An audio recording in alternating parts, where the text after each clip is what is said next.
Title: The Price of Charm. A Toast to Charm. When Vanessa met Oliver, she wasn't looking for love.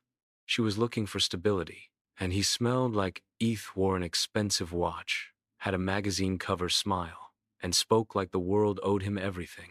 She, on the other hand, was a waitress at an exclusive event in the Hamptons. Her dress was rented, her smile rehearsed, and her patience worn thin. "Champagne?"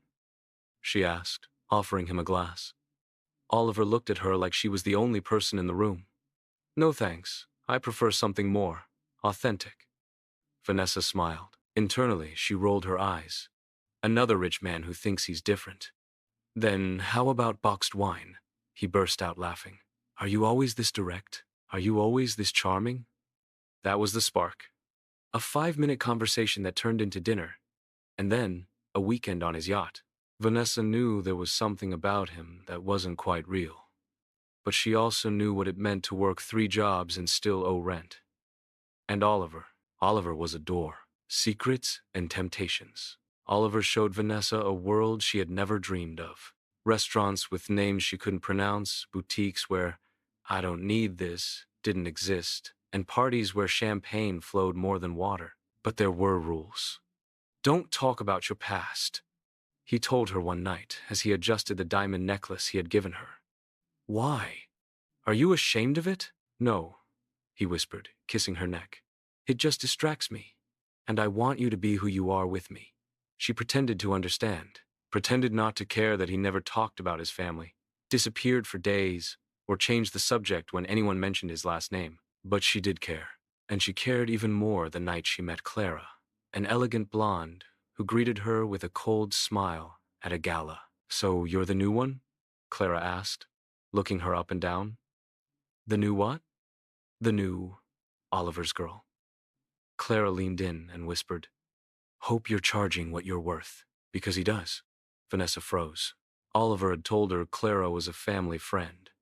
That night, when she asked him, he simply said, "Don't believe everything you hear." But Vanessa couldn't unhear it. The planned doubts turned into certainties.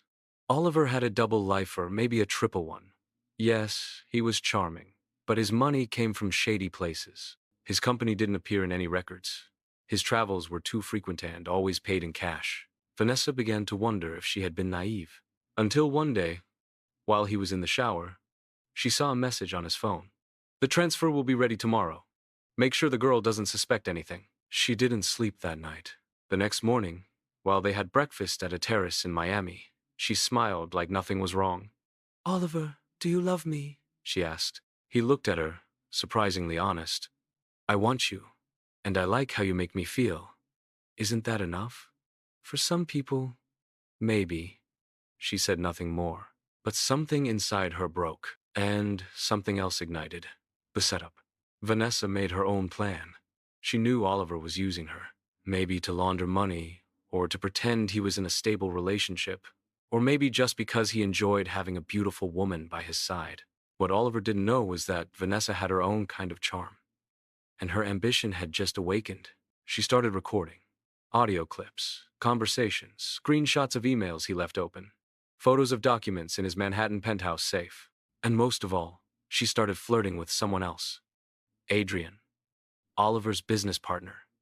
Rich, more discreet, and clearly interested. They met at an art gallery dinner. Oliver stepped away to take a call, and Adrian approached. "You don't look like you belong in this world," he said, his voice low. "And you look like you know everything," Vanessa replied. That night, she dropped a subtle hint. "Oliver has a lot of secrets. I just hope none of them are dangerous." Adrian looked at her carefully. "Are you saying we should talk?" She smiled. "Maybe." The fall. The next few days were a chess match. Adrian invited her to a quiet rooftop hotel in Manhattan. There, Vanessa handed him a folder full of documents and audio recordings. "If anything happens to me," she said, "this goes to the police." "What do you want?" he asked. "Independence and safety. I'm tired of being a decoration." Adrian understood more than she said. 2 weeks later, Oliver was arrested at LAX. Charges: fraud, tax evasion, and money laundering. It was all over the news. His charming smile was replaced with a blank, confused stare. Vanessa's name never appeared. Not in the reports. Not in the photos. Not even on the suspect lists. A new beginning. Vanessa left New York. She surfaced in Tuscany, under a new name, managing a boutique hotel backed by a silent investor. Her accent softened. Her clothes were elegant, but simple. She no longer needed to pretend. One morning, while serving coffee on the hotel's terrace, a couple approached. The man smiled at her. "Vanessa?" She turned with a serene smile. "Sorry, I think you've got the wrong person." And she continued setting the table. Her past filled with luxury, lies, and betrayal was behind her. Vanessa was now free, not because of love, but because of ambition.